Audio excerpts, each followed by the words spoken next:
By 1917, more than 500 years old, and no stranger to occupation and siege, the city of Ypres lay in ruins, veiled in smoke and dust.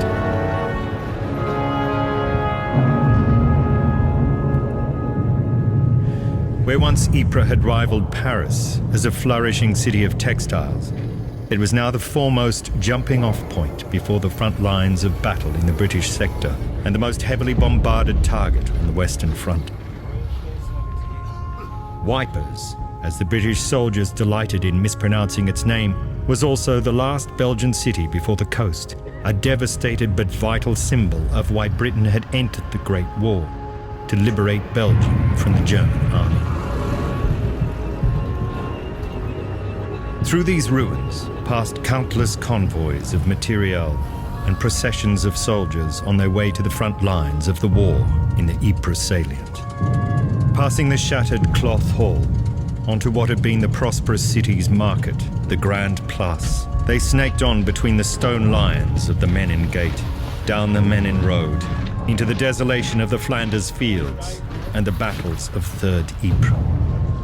Beneath the fractured and ruined streets and dug into the city's ramparts existed stockpiles of munition, aid stations, billets and garrisons, well sheltered from the constant German bombardment. Soldiers who paused here on their journeys found solace in the gallows humor of the trench newspaper, the Ypres Times. One poem perfectly expressed the ironic tone the paper struck, which the soldiers found so endearing. Titled, "With the Usual Apologies," the poem read, "If you can crawl through wire and crump holes, reeking with feet of liquid mud, and keep your head turned always to the place you are seeking, through dread of crying, you will laugh instead. If you can fight a week in hell's own image, and at the end just throw you down and grin, you'll be a soldier one day then, my son."